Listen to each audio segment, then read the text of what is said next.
Morning students. The next topic we'll go under your model 3 is your photo detectors. So under that we'll be seeing your photodiodes and your avalanche photodiodes. So now we'll see about your photodetectors. So here we are going to have the information source. The information source is going to be sent to the optical source, where the optical source is going to modulate the information signal, and then it is going to be propagated along the fiber there. So along the channel is nothing but a fiber. So at the receiver side, we are going to receive that optical signal, and then we are going to process that signal there. So the optical signal processing block is going to convert the optical signal into an electrical signal there. So for that, we are going to have a block called a photo detection block. So this after that, a photo detection block, we are going to have the electrical signals to be present, where we are going to do the electronic signal processing operation, which is going to remove the noise that is going to be present at the output of the photodetector, and then we are going to recover the original information. That is, we are going to do the demodulation process. So this is the process that is going to take place at the transmitter side, and this is the process that is going to take place at the receiver side. So till now we had seen the transmitter side, your optical sources. So we had used LEDs or laser diodes to propagate the light there. So now at the receiver side, we are going to have an optical signal processing block followed by a photodetector followed by the electronic signal processing, where the output of this electronic signal processing, we are going to get the recovered information there. So here we are going to see what is your photodetector. So a photodetector is nothing but it is going to convert the optical light into an electrical signal. So this is your optical receiver, where you are going to have a photodetector which is going to convert the optical light from the fiber into an electrical light signal there. So these photodetectors are going to be made up of a semiconductor material which is going to absorb the incident photons, and it is going to produce the electrons there. So if an electric field is going to be imposed onto this photodetector, then an electric current is going to be produced, and that current is going to be called as the photocurrent. So this is the operation what we are going to see in your photodiode there. So here your electrical signal is going to be given to your clock recovery circuit and your clock recovery circuit and your decision circuitry. In your decision circuitry, it will decide if the received signal is going to be above a particular threshold, then a 1 will be transmitted. If the signal which is going to be below the threshold, then in that case 0 is going to be transmitted. For that we will be using the decision circuitry in the optical receiver, and this is your clock receiver recovery circuit there. So the photodetector requirements for performance are going to be, it should have a high sensitivity. The photodetector should have a high sensitivity at the operating wavelength of the source, and it should have a short response time to obtain the desirable bandwidth, and they should have a minimum noise contribution, and the size should be of a compatible size so that we can efficiently couple and do the packaging purposes there. And we should have a linear response over a wide range of light intensity, and we should have the stability of the performance characteristics should also be maintained by the photodetector, and we should use a low bias voltage, and the cost of the photodetector should also be low. So these are the basic requirements of your photodetector. So now the physical principles of your photodiode is, we are going to take a p-type material and an n-type material. In between this p and n-type material, we are going to have an I material, that is the intrinsic material is going to be present between your p and n-type material there, where this intrinsic material is going to be depleted of your charge carriers because of the bias what we are going to produce. So based on the absorption of the light by this intrinsic carrier, we are going to have the current to be flowing in through this photodiode there. So we know that your photodiode, we are going to have your reverse bias process. So that means that your p-type material is going to be connected to the negative of your polarity, negative of your battery, and n-type is going to be connected to the positive side. So when it is connected, the holes that are going to be present in this p-type material will be attracted to the electrons, attracted to the negative terminal, and the electrons that are going to be present here are going to be attracted towards the positive terminal there. So then this junction is going to be depleted of your charge carriers there. So it is going to be depleted of your charge carriers. Even the minority holes that are going to be present will also be moving towards the negative side, and here minority holes electrons will also be moving towards the positive terminal there. So if I am going to have an photon to be incident onto this intrinsic region, what happens is the charge carriers will be separated out and it will be moving towards the p-type and n-type material there. So as a result, we say that this intrinsic region is going to be depleted of your charge carriers. And this, when these electrons and holes are going to be moving, we are going to have the current to be flowing through this circuit there. So that current is going to be called as the photo current, and the charge carriers are going to be called, the electrons and holes are going to be called as the photo carriers there. So here in this case, the energy of the incident light, if it is going to be less than your energy gap between the p and n junction, between the two bands, then in that case the charge carriers are going to be separated. This intrinsic material which I am going to use at the center is going to be of an n-type material there. So here this is your pin photodiode, where we are going to have the bottom metal contact, and then we are going to have a n plus contact region. This is your n-type material. This white region is going to be the intrinsic region, which is going to be largely depleted of the charge carriers, and this is the p-type material there, and top is going to be the metal contact. So when a light is going to be instant on it, what happens is, because of the reverse bias, whatever is going to be the holes that are going to be present, it will be attracted to the positive terminal, and the electrons will be attracted towards the negative terminal there. You can see that the charge carriers are going to be separated out, and it is the intrinsic region is going to be depleted of the charge carriers.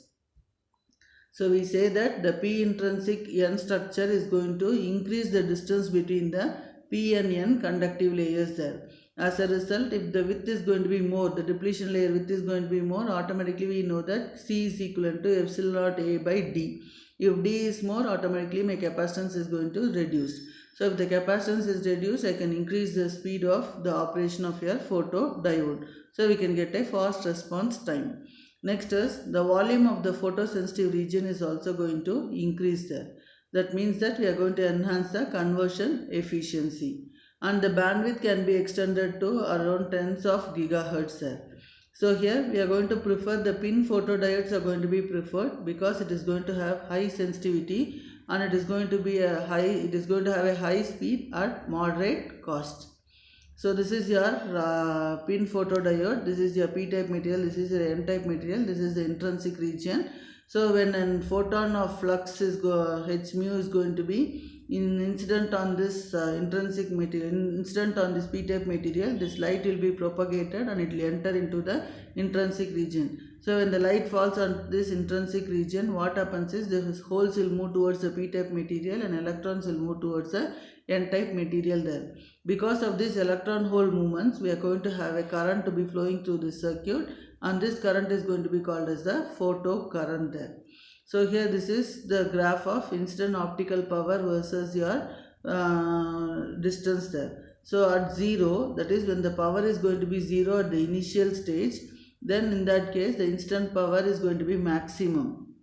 When the instant power is going to be maximum, when this light enters in through, when it passes through the length of the intrinsic region or into the depth of the intrinsic region, your optical power intensity will be decreasing there. So at a distance w, my optical power distance power is going to be reduced when the light intensity crosses a distance of w there. So here an energy band diagram for a pin photodiode is. Here this is going to be the band gap energy, this is your p-type material, this is your n-type material, this is your valence band, and this is your conduction band. So you are going to have your electrons to be present here in the n-type region there. So here when I am going to have a photon of energy h mu to be greater than or equivalent to the energy gap, then in that case the electron that is going to be present in the valence band will move to the conduction band there. So when an electron moves from the valence band to the conduction band, we are going to have a hole to be created there. That hole is going to be called as the photogenerated hole, and the electron that is going to be available in the conduction band is going to be called as the photogenerated electron there. And this region is going to be called as the depletion region there, and that is going to occur in this intrinsic region.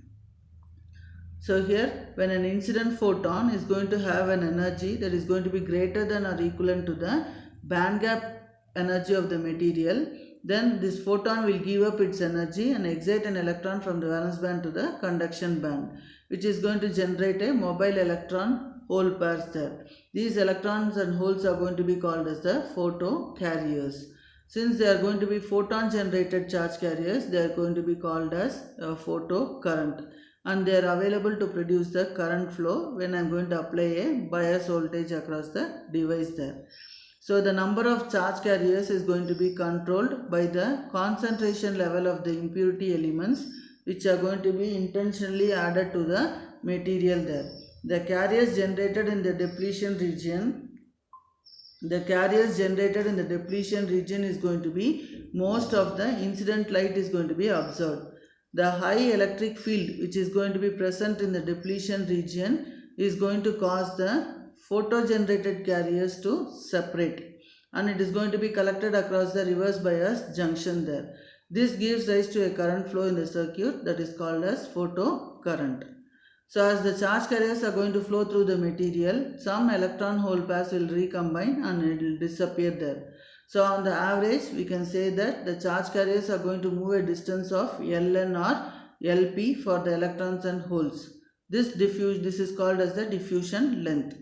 The time it takes for an electron or holes to recombine is going to be called as your carrier lifetime there, and it is going to be represented by tau n and tau p respectively. The lifetimes and the diffusion lengths are going to be related by the expression Ln is equivalent to dn into tau n the whole power half, and Lp is equivalent to dp into tau p the whole power half. dn and dp are going to be the electron and hole diffusion lengths, and tau n and tau p are nothing but the carrier lifetime there. So where the diffusion lengths are going to be expressed in terms of centimeter squares per second. As the photon flux phi is going to penetrate into a semiconductor, this will be observed as it progresses through the material there. So Pin is nothing but the optical power level which is falling on the photodetector at x is equal to 0. And P of x is nothing but the power level that is going to be at a distance x into the material there. So dP of x is nothing but the differential power in the optical power level there, as the photon flux is going to pass through the incremental distance dx in the semiconductor. So you can write dP of x is equivalent to minus alpha s of lambda into P of x into ds. Alpha s of lambda is nothing but the photon absorption coefficient at a wavelength lambda. So if I am going to find out what is P of x, so P of x is nothing but your P in into exponential of minus alpha s into x.